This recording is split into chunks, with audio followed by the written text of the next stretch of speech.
If we had actually done this part, well and good, it would be a revision. Otherwise, we continue from here. So we had looked at the three most common type of radio,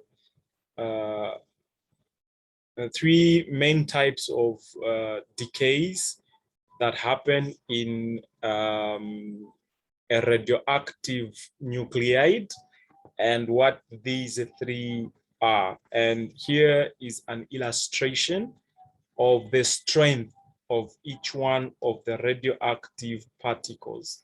So an alpha particle is not very, it's not a very active, in simpler terms, or in other terms, it's not a very strong particle, and therefore it is stopped just by a few centimeters of air, or when you use just even a piece of paper is able to stop the penetration of an alpha particle. And then beta particles are a bit stronger than alpha particles. And for these to be stopped, you will require to use an aluminium foil. Okay, so you can already see here, this is aluminium. So aluminium is able to block a beta particle, meaning if you were to stand on this side of an aluminium foil, you can't be affected by beta radiations if they are emitted from a radioactive isotope. And then gamma, we said this is the strongest of them all, as this moves at the speed of light. So it moving at the speed of light makes it an electromagnetic wave. And since it is an electromagnetic wave, it is able to penetrate a few centimeters of aluminum foil.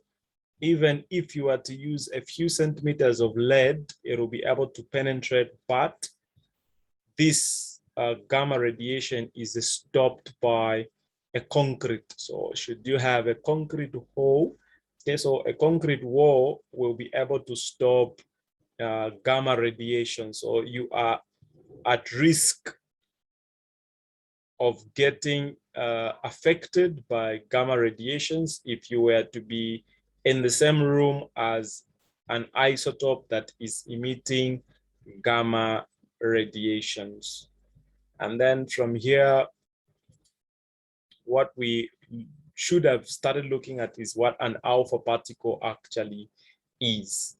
So an alpha particle usually is going to be produced by elements that are above the stability zone. We have a stability zone when you're looking at radioactive elements, a zone or an area where you are going to find nuclides that are not radioactive, or nuclides that do not undergo disintegrations. So this zone, we looked at it yesterday, we had talked about it.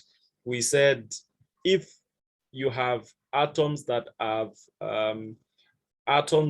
very high atomic masses, those atoms can emit alpha particles because they are going to be above this same zone we are talking about, the range, the area around which particles or nuclides are stable.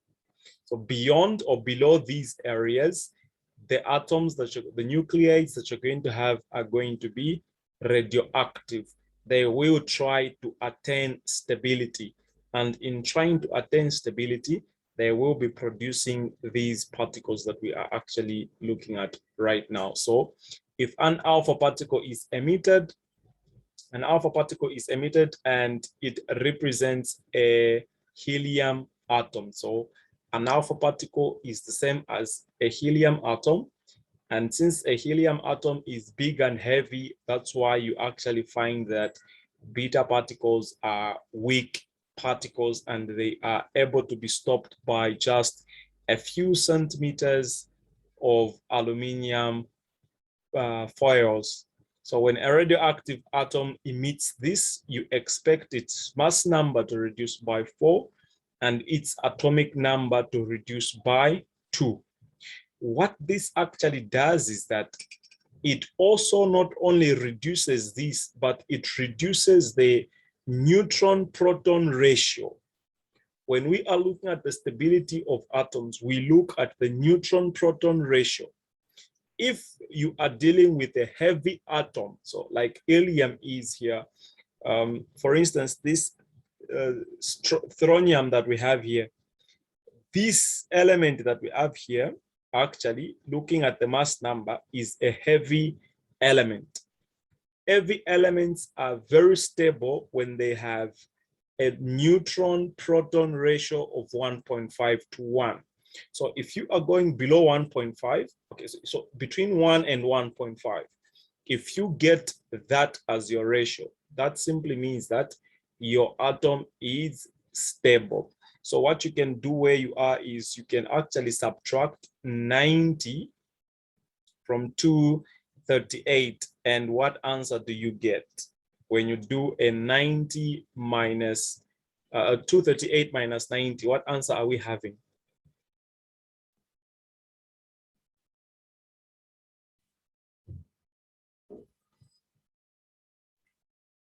You guys, you don't have calculators where you are?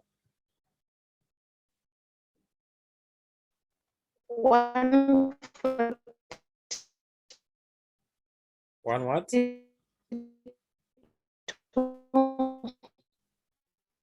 I'm just receiving the echo. Mozilla, I'm just receiving echo. I've not got 142. So 142. Then if you divide 142 by 90, what do you get?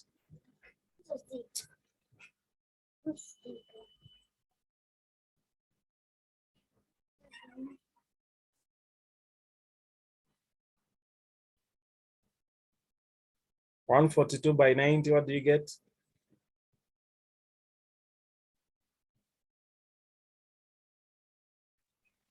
$1.58.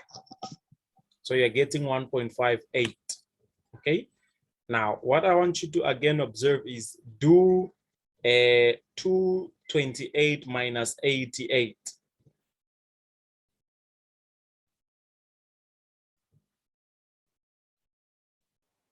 $140. And if you divide that one by 88,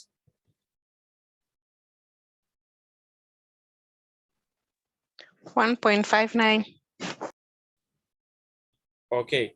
So if you now compare the answers that you are getting between the one you are getting when you divide this one, you said the ratio you're getting is 1 point what? On the left side?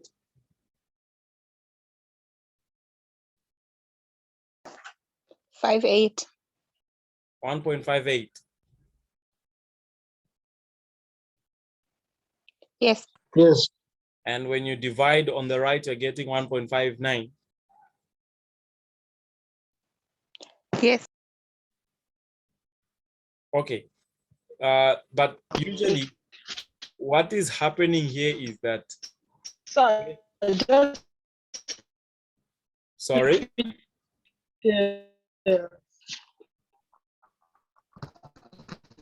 James,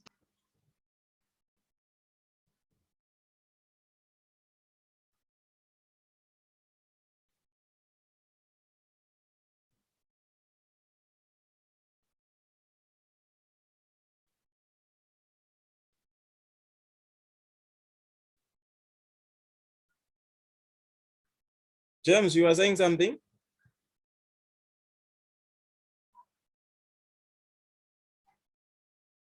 Okay. What it is that when an element emits an alpha particle, it actually reduces the neutron proton ratio. Okay? The neutron proton ratio is reduced, and therefore your element will start attaining stability. So if you compare this one, sorry.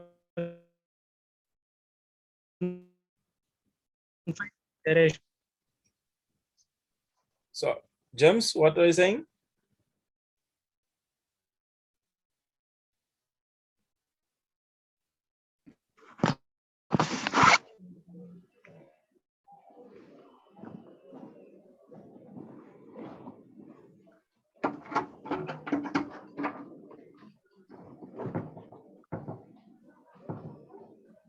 Okay, so we continue. So this is what an alpha particle does. So the effect.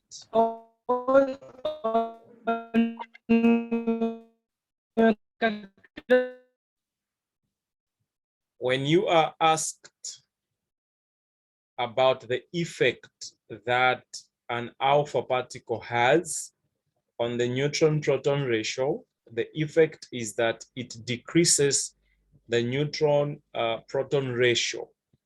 So since it decreases the neutron-proton ratio, what you would actually realize is that this emission of an alpha particle makes an atom to become more stable than initially was.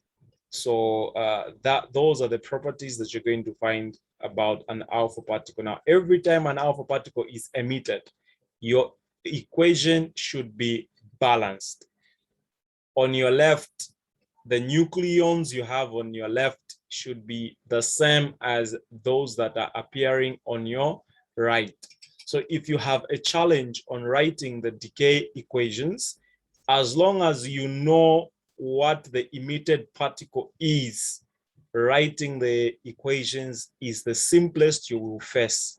So what it is here is that I know that an alpha particle is emitted.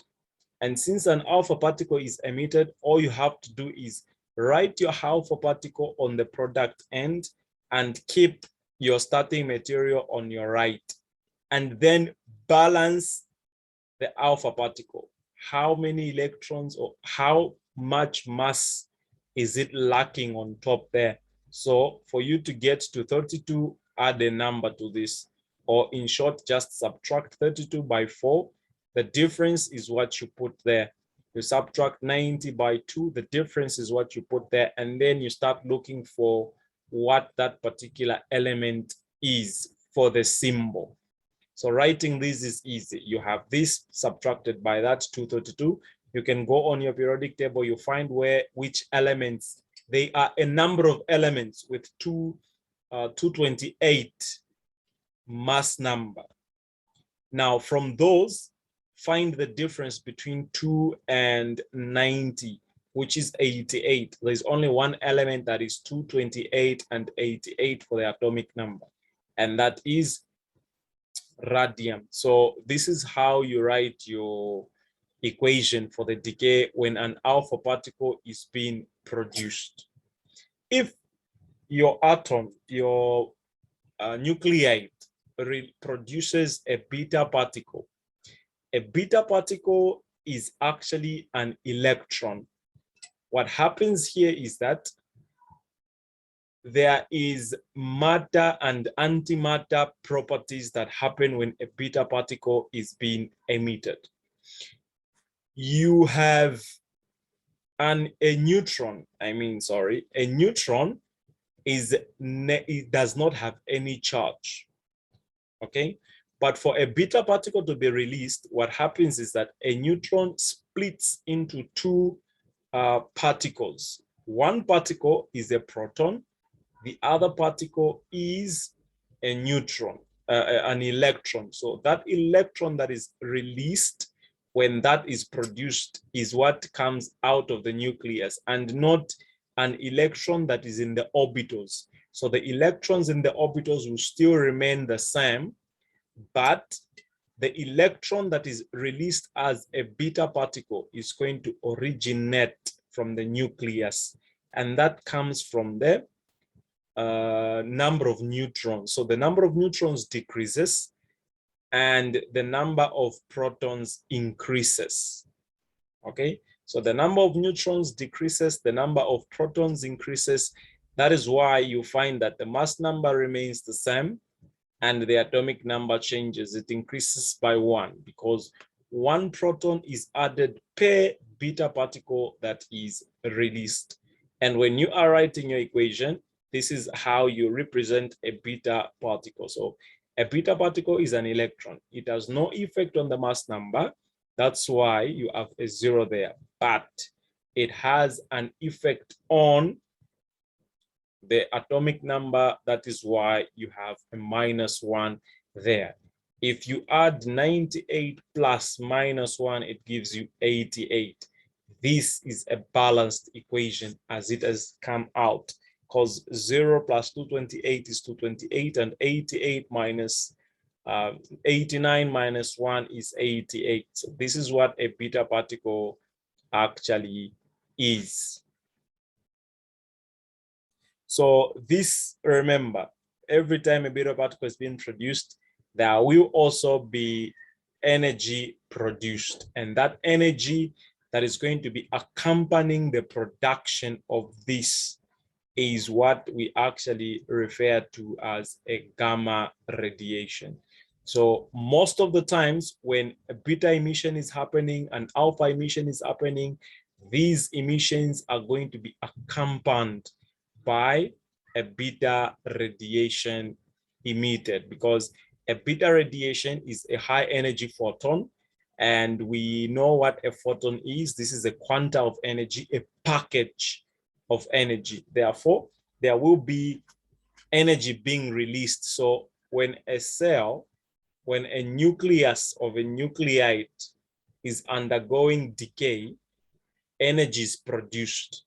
This amount of energy that is produced is not contained inside the nucleus. It has to be given out, and it is given out in form of gamma radiation. That is what gamma radiation actually is. Gamma radiation is also produced when you have two particles colliding, okay, which we'll be looking at very soon.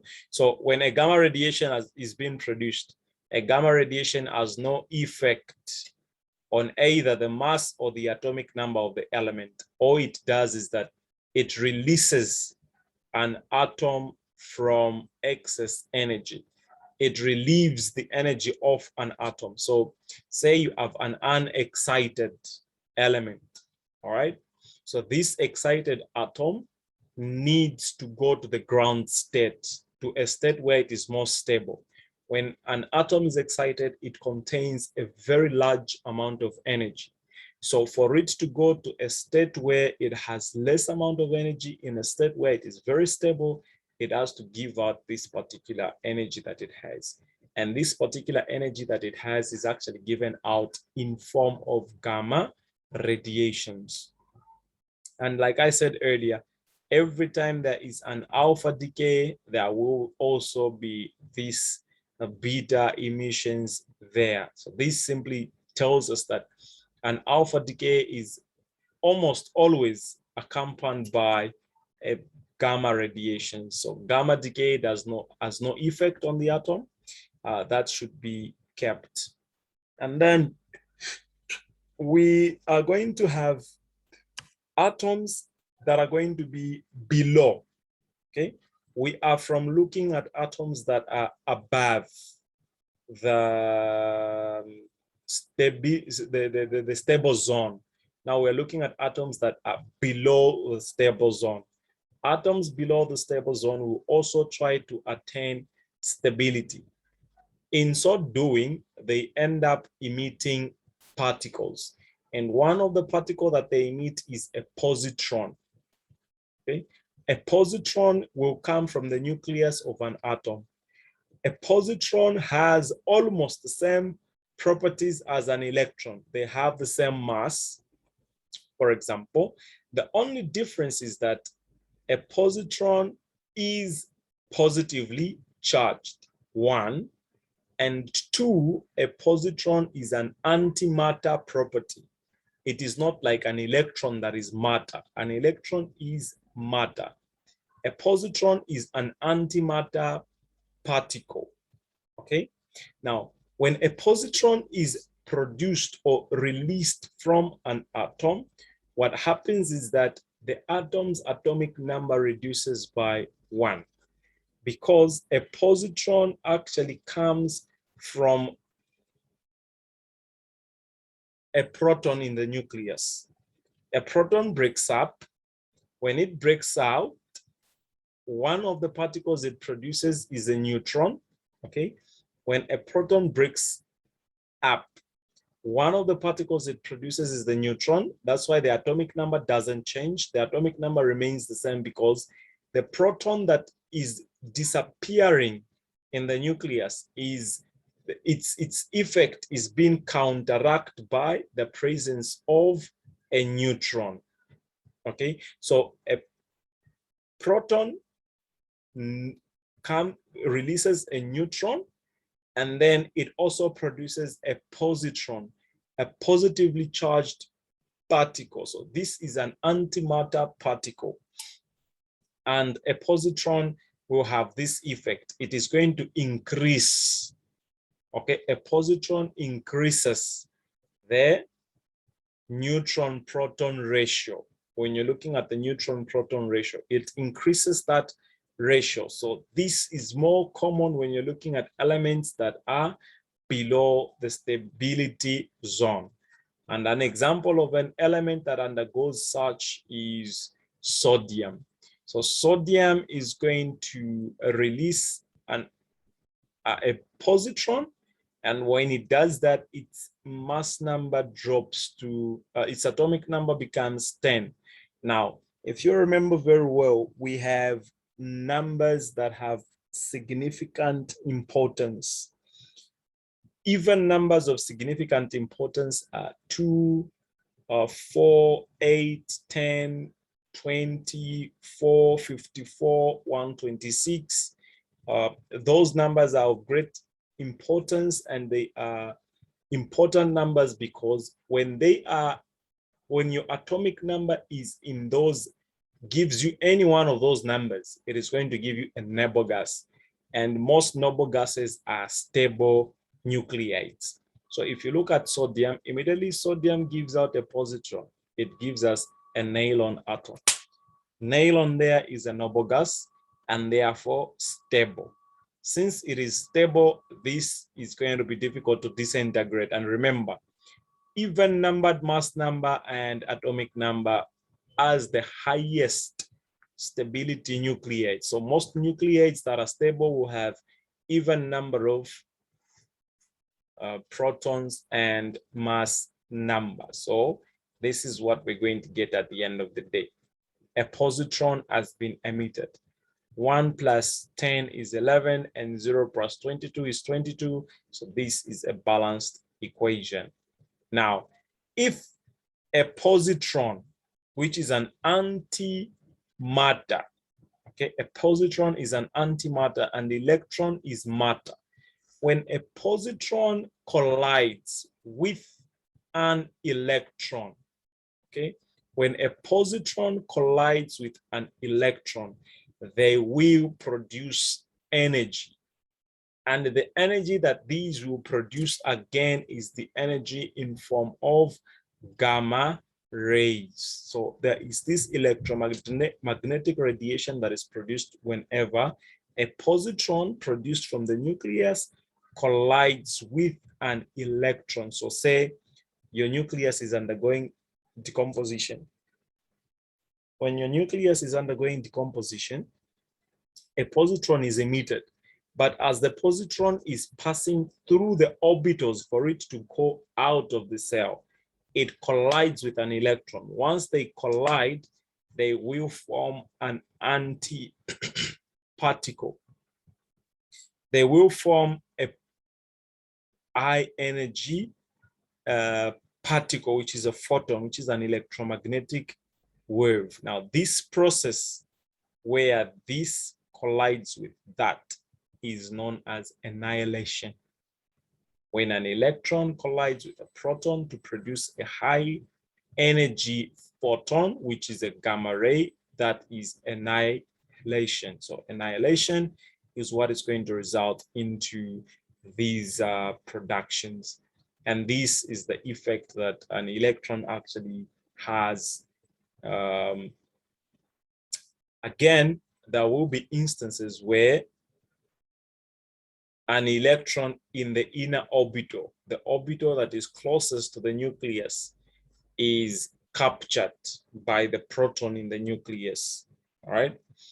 So what happens here is that a proton and an electron will combine.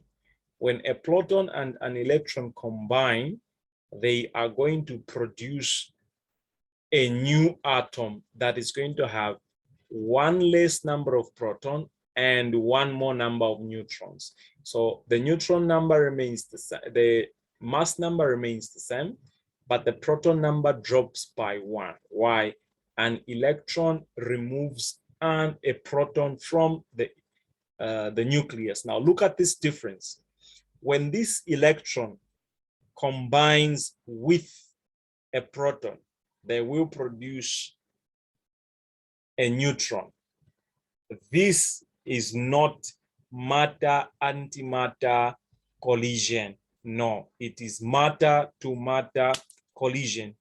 And matter-to-matter collision is not annihilation. There's a difference. A positron is an antimatter particle, okay, or an antiparticle.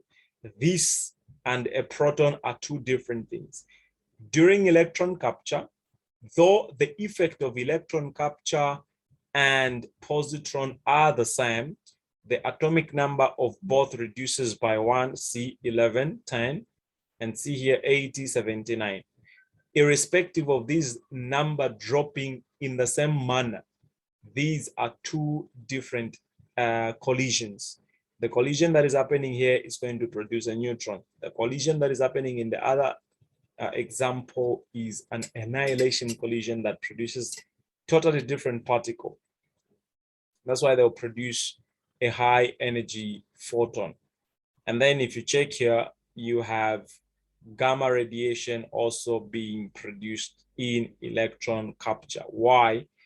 When an electron is being taken from the orbitals, it has to give out a certain amount of energy for it to collapse into the nucleus, for it to get into the nucleus.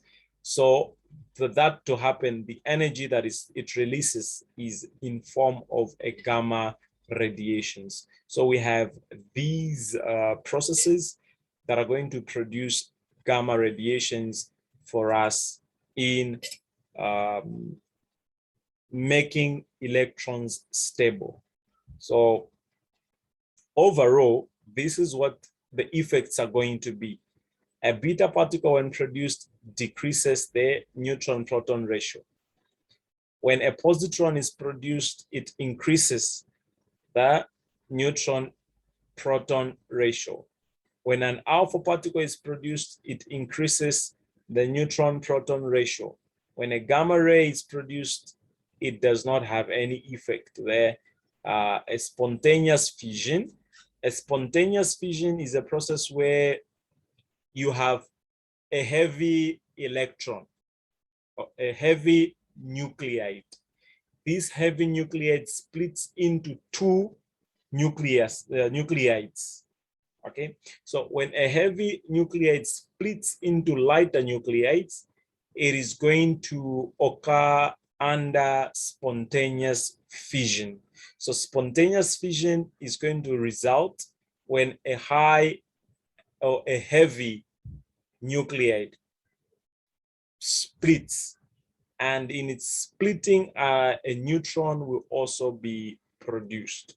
So the nuclides that are going to be produced from that splitting are going to be less, but this also has no effect on the atomic number and the proton number of the particles that are being produced at the end of the day. So here they're just showing us how you write the equations for the different decays or radioactive particles that are produced, how you write the different equations for a positron. This is how you write it. For an electron capture, this is how you write it. The electron capture, look at the symbol. The electron capture and a beta particle have the same symbol, but where it is placed. If it is on the reactant side you are talking about, electron capture. If it is on the right hand side, you are actually looking at a beta particle. So be careful with how you do these things. And one other thing you should learn is that with a beta particle, the atomic number is increasing by 1. For an electron capture, the atomic number is reducing by 1.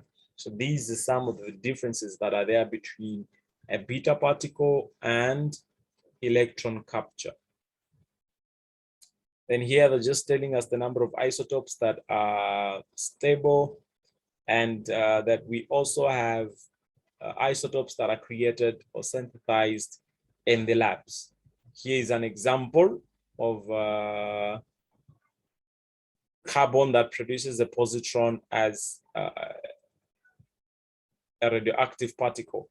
So a positron, remember, will reduce the atomic number by 1, and therefore this is going to have 11 and 10, and it will become boron. For example, once the atomic number increases by 1, it changes from carbon to boron. So boron and carbon have the same mass number, but different atomic numbers. So this is what we're trying to illustrate there. When it releases a beta particle, when it releases an alpha particle, these here are simple and straightforward. Let us quickly leap and look at radioactive decay in form of kinetics.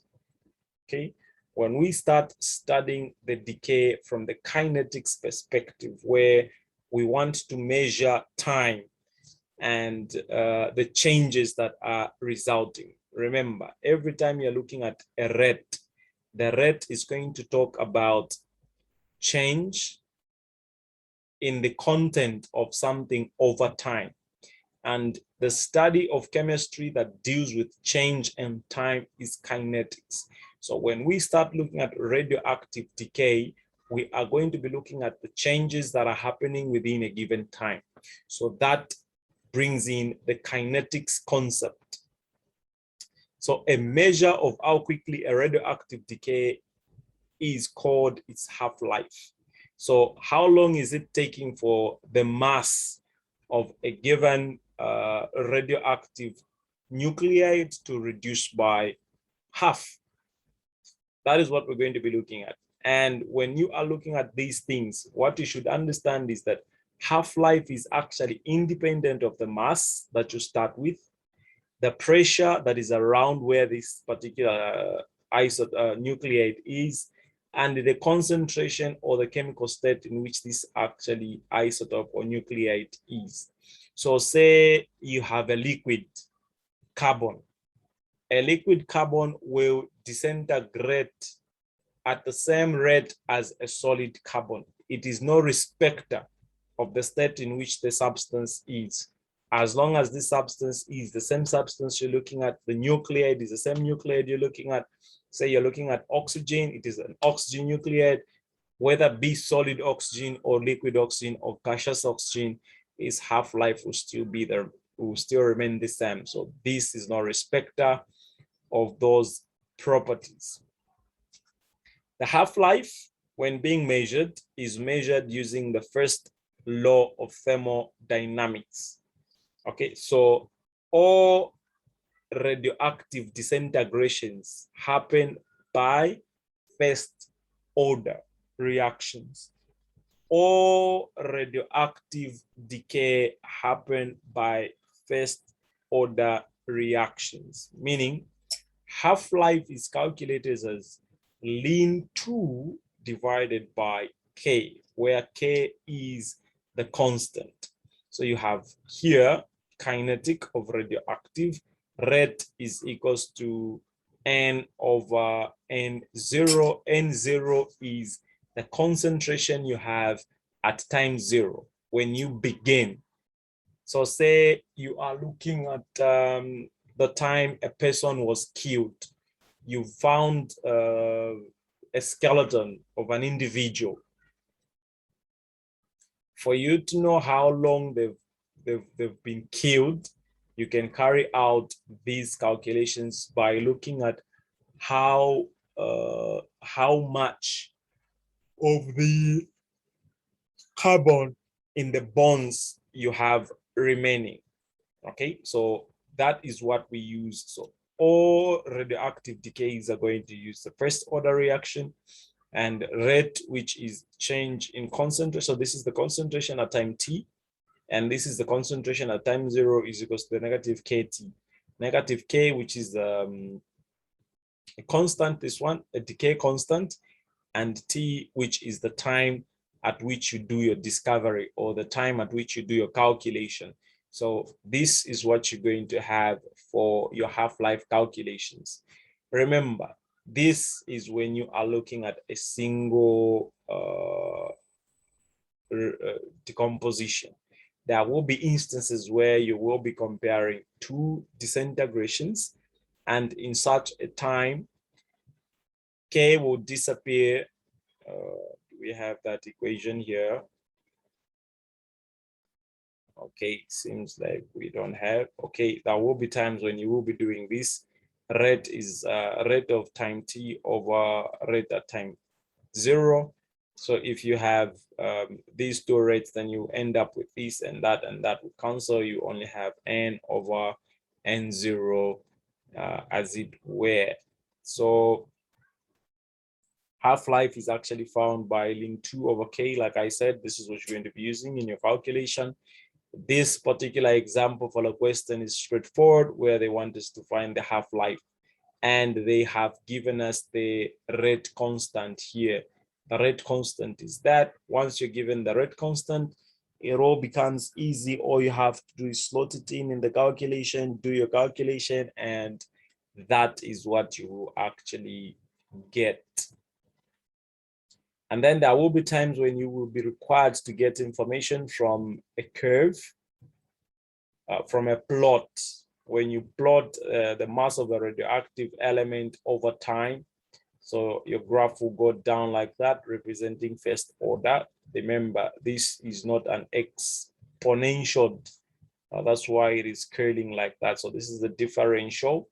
When you are looking at the half-life, you will look at when, as the mass I'm working with, become half. For you to find the time it takes, you're going to extrapolate. So for instance, they use 100 grams.